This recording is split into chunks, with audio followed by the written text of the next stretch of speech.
Shalom Alejem, y vamos ahora a comenzar con el estudio de Isaías, continuación de Isaías y Yeshayahu, capítulo 7, verso 17, que habíamos dejado. Queremos continuar lo que es esta serie de Yeshayahu, porque es muy importante que continuemos este estudio. Estamos en el capítulo 7, verso 17, y dice así el verso 17: traerá después el Eterno sobre ti, sobre tu pueblo y sobre tu casa, de tu parte, unos días como ellos no han venido desde el día que se apartó Efraín de Yehudá y el rey de Asiria o Ashur. Rashi dice que aún mayor que esto el Señor traerá sobre ti y sobre tu pueblo.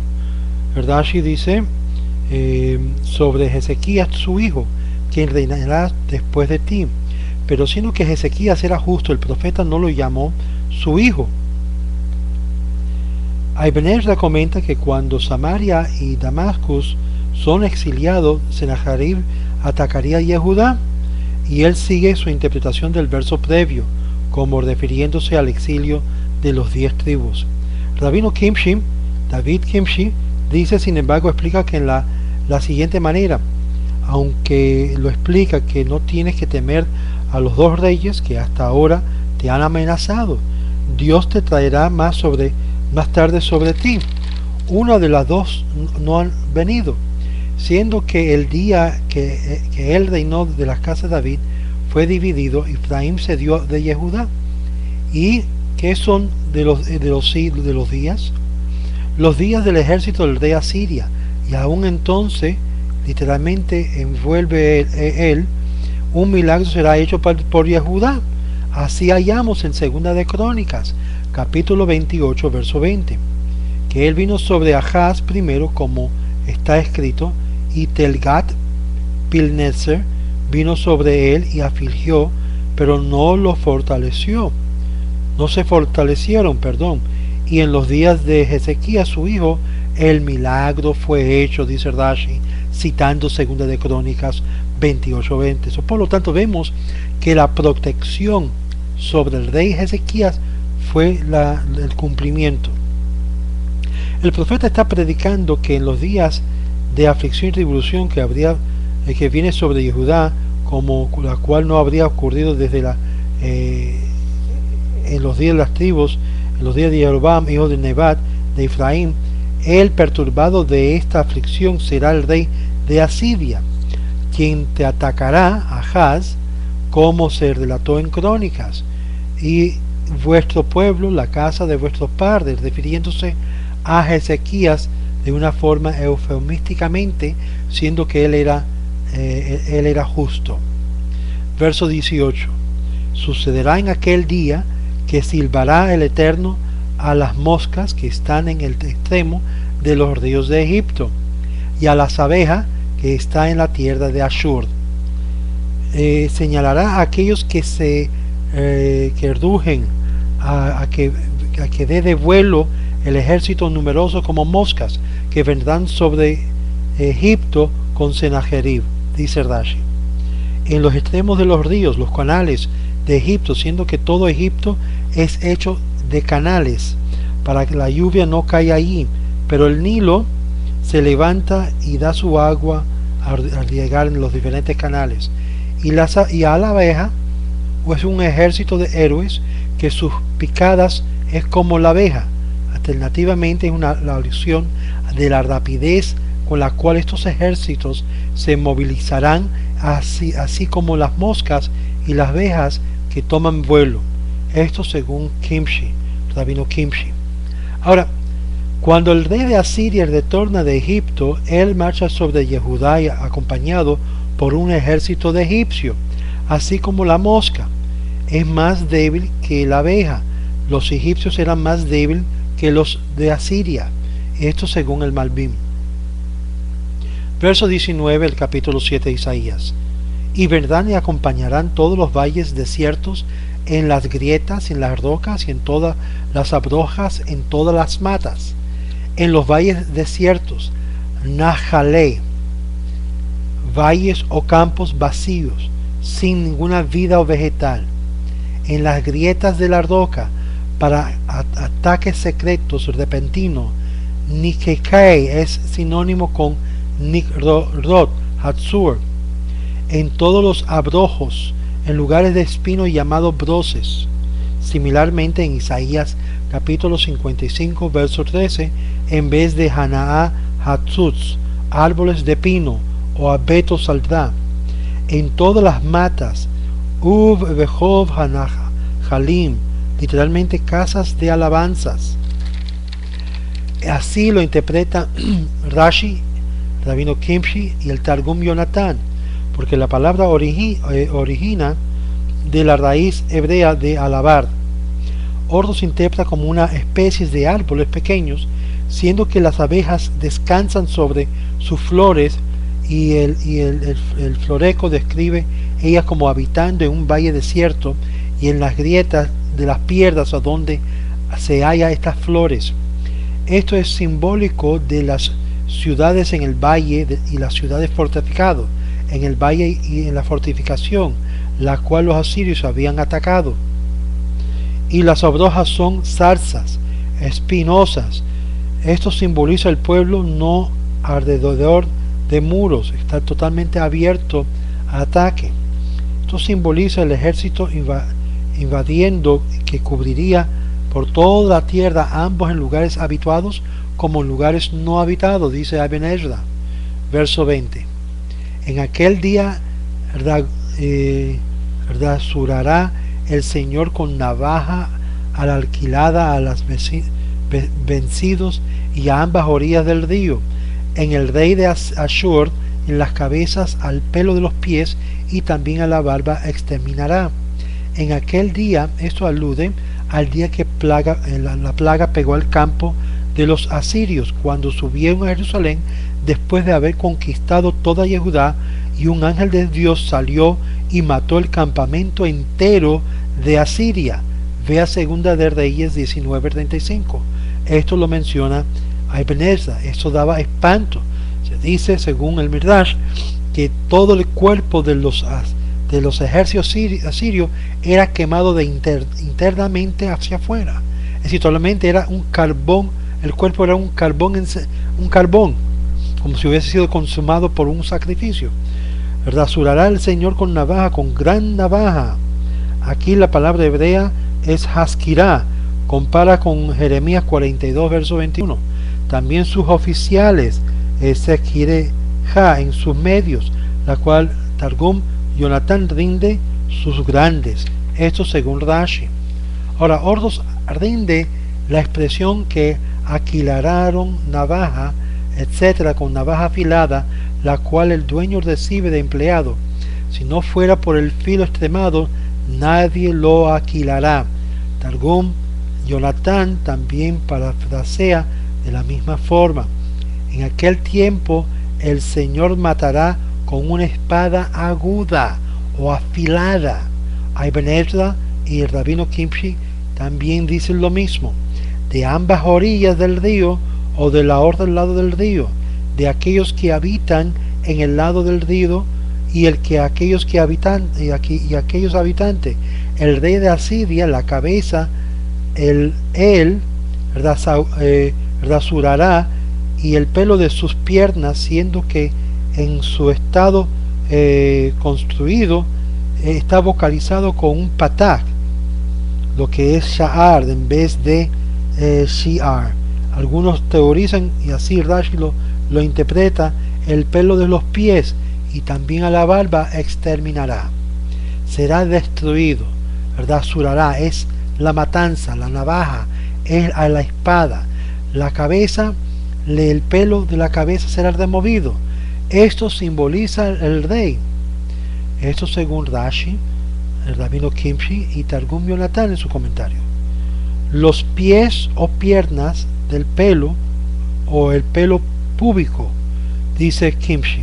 Esto simboliza sus campamentos internos. Rashi, Kimshi y Targum Yonatán.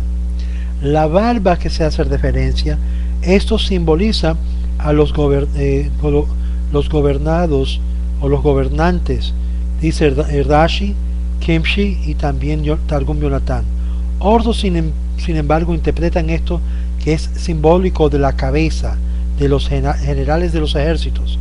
Ordos interpreta que la cabeza son los generales de los ejércitos, y las piernas simbolizan la población, el pueblo, y la barba simbolizando el rey. En aquellos días era acostumbrado rasurarse la cabeza y el pelo púbico, pero no la barba. Por lo tanto, la palabra también significa que aún la barba será completamente removido. Esto es separado del ordo pelo del cuerpo, siendo que esto simboliza al rey, que notifica matado por el rey, pero por su propio hijo después de regresar a su propio país, como vemos que sucedió en Segunda de Reyes capítulo 19 del verso 31 en adelante. Isaías 37 verso 37 en adelante lo puedes leer también, que hace referencia de la misma cosa según el rabino Kimchi. Ahora, nuestros rabinos dicen que esto literalmente se refiere a afeitándose o removiendo la barba por lo que es con el fuego. La barba se refiere a la de Senajerib, como así se halla en la Agadá, en el capítulo final de Helek de Rashi, en Sanhedrin 95b.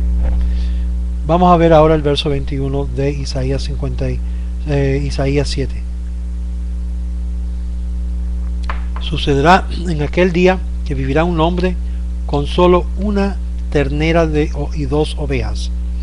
Rashi comenta, siendo que la tierra estará vacía por los ejércitos, que consumiría los ejércitos, mantuvo él el ganado y los pocos que quedaron vivos, que yo le daría una bendición, dice Rashi. Esto también tomó lugar durante el reinado de Ezequías, que una persona tendría 2 ganados y 2 ovejas, y le sería suficiente para él. Esto significa que cualquier persona en Jerusalén, manteniendo vivo, tenía un periodo de ganados y 2 ovejas. Esto según Ibn Ezra. Verso 22, capítulo 7.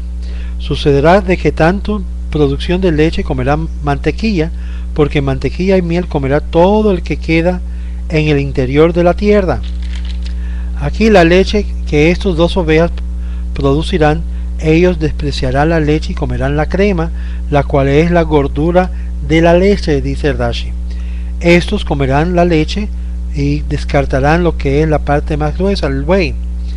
Miel también será en abundancia en el tiempo de Ezequías, cuando la tierra lo internaría, lo desharía, según el rabino Kimchi. Quedará en la tierra los justos, quienes fueron salvados de la espada de Senajerib. De la tierra buenas noticias, que la substancia sería preparada para aquellos después de la desolación. Y esto es una expresión que vamos a ver por todas las literaturas bíblicas, donde los que se salvan son los que sobreviven y quedan, y son los que reciben lo que es la bendición. Los que son quitados o matados son los que son removidos de la tierra de los vivientes. En aquel tiempo la mayoría de Israel entró al exilio, los sobrevivientes de la tierra experimentando grande plenitud. Esto según el rabino Kimchi.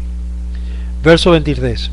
Sucederá en aquel día que será todo lugar donde habrá allí 1000 viñas, valor de 1000 monedas de plata, para matar, y espinos será. Es decir, que la tierra será desolada y habrá un lugar donde estaban antes de la venida de los ejércitos.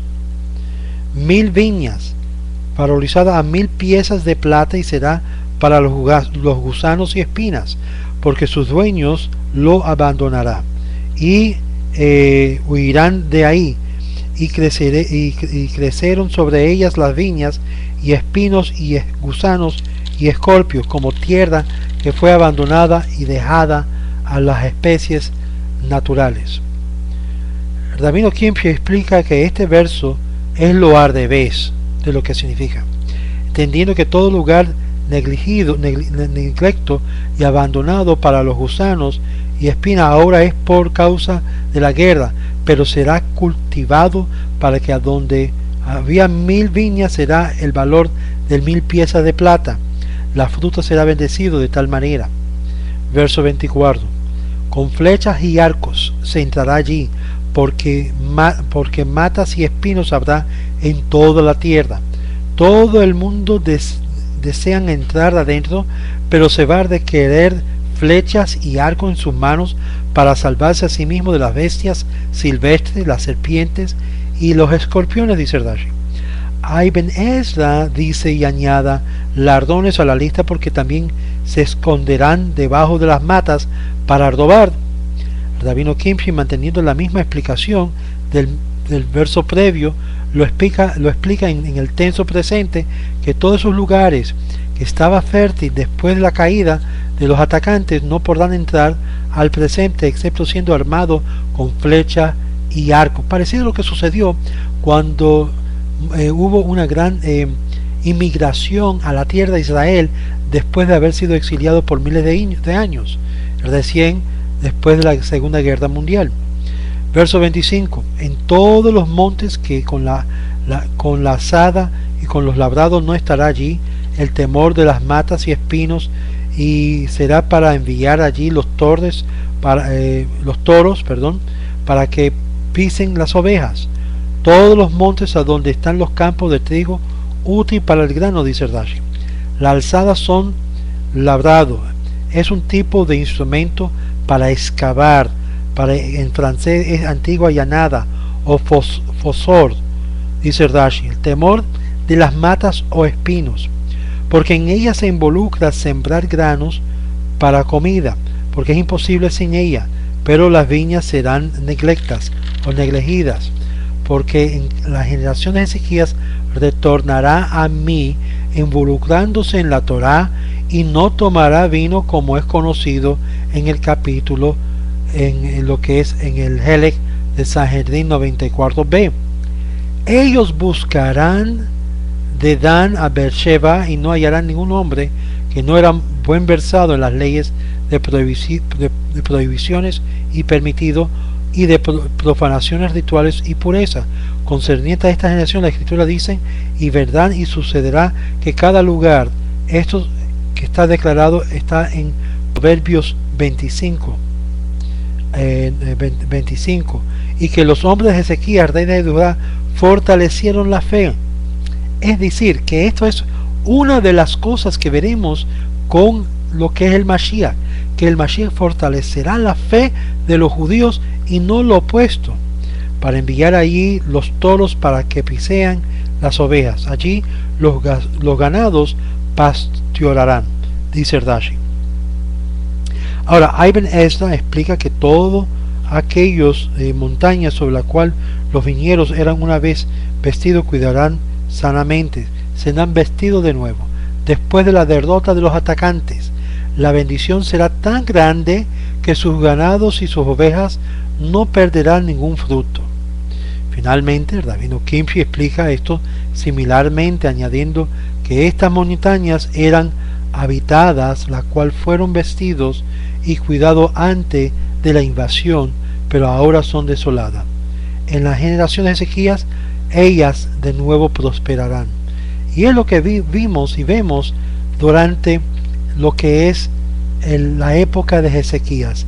En realidad se cumple con Ezequías el dicho de que vieron en ese día el gran poder de Dios sobre Ezequías, de tal forma que los principados estaban sobre sus hombros. Es decir, el reinado eterno estaba sobre los hombres de Ezequías. Y por lo tanto, el capítulo 7 de este hijo que es nacido es Ezequías, según muchos, y no un futuro Mesías que habría de suceder miles de años después. Ocurre acá el cumplimiento de las palabras del profeta al rey Ahaz. Para el próximo estudio vamos a ver el capítulo 8 de Isaías, y aquí terminamos el capítulo 7. Shalom, shalom.